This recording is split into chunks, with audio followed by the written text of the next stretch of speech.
Hi, this video is meant to help you get used to using the Shelby system. In this video, I'll show you how to log in, how to update your personal information, and how to change your password. Now, I'm working on Windows PC. If you're on a Mac or on your phone or on a tablet, the screens may look different, but the process is going to be the same. So for this, we're going to be working with a fictitious user named Max. So let me share my screen. This is an example of the email that you should have received. And it's going to be exactly the same whether you're new to Shelby or whether you had to call the church office to have your password reset. But the email says, Max, you have an account with your church on Shelby Next Church Management System. Login details follow. Username, max.patricius. Notice the dot, that's very important. And a password. Now recall that this password is unique to you. The system generated it. Nobody but you can see it. It's very personal. So for convenience, what I'm going to do, I'm going to copy the password. So I'll highlight it and select copy. And then I'm going to click the link that says login here. That takes me to the Shelby login screen. I'm going to type my username, which is max dot. Don't forget the dot. That's very important. And then for the password, I'm simply going to paste that value that I copied from the email. And then I'll click the login button. Now, this is your home page. On the left, we have several options. There's directory, groups, calendar, my giving. On the main part of the screen, there's directory, groups, my info, and calendar. We are not going to look at all of this today. There's a few things I want to focus on. So I'm going to click on the My Info tab. And this takes me to a section where I can see the information the system has about me. Across the top, you'll see three options. There's profile, there's giving, and there's account. Right now, let's look at the profile. This contains Max's name and some personal information, contact information, phones, email, things like that, address, some important dates, and information on Max's family. Note, it's important, Max is listed as the primary on this family account and his wife, Katerina.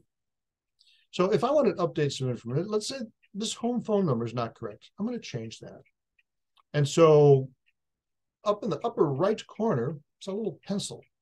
I'm going to click on that. And that allows me to change any of the information on this screen.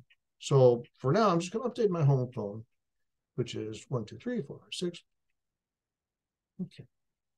You can change any of these values, and I encourage you to look through and make sure they're all correct.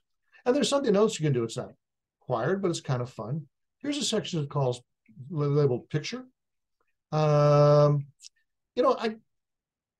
think I have a decent picture from a recent family gathering. Let me see if I can go find that.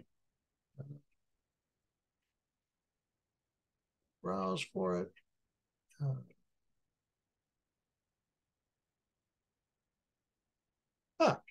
There's a good looking picture. So I'm going to select that. Okay. Now it's important, in the lower left corner, there's this button labeled Save. If you leave this screen, all the changes will disappear. So before you go anywhere, be sure to click the Save button. This window says Update Family. Now recall, Max was the primary on this account. So the system offers the option of making sure that all his family members get the changes he just made. If it was something like Max's personal cell phone, he would say no, because it's just his information. But in this case, Max and Katerina use the same home phone. So I'm going to say, go ahead, update the entire family. The next window comes up that says Propose Edits. Now, what's going to happen here is the changes you have made get sent to the church office for review. And really, we're just reviewing it to make sure the formatting is right, so mail addresses and things like that all work with our system. So after the church office approves your changes, you'll see them in the system. So if you don't see your changes right away, don't panic. It's just a question of getting them reviewed.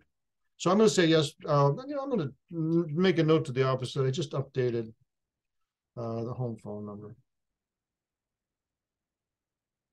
And then I will propose these edits. Okay. So that's all there is to changing or updating your personal information.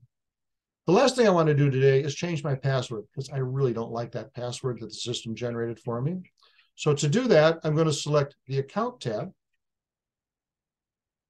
And this contains information about the account, but for right now, the credentials section is what we're interested in. So here's my username. And I'm going to update my password to something secure that I can remember. I'll type it again in the confirm password window. And then I will select save. I get this green bar across the top that says your account is updated correctly. So I have just reset my password. So that's it. So we've seen how to log in, how to update personal information, and how to change your password. Now, the last thing we want to do is log out of the system since we're done here for the day. To do that, I'm going to go up to the upper right corner. There's this little circle with my initials in it. I'll click on that and select log out. And that's it. My session is closed. I hope this video is helpful to you. If you have any questions, feel free to call the church office and we'll get things straightened out. Thanks for watching.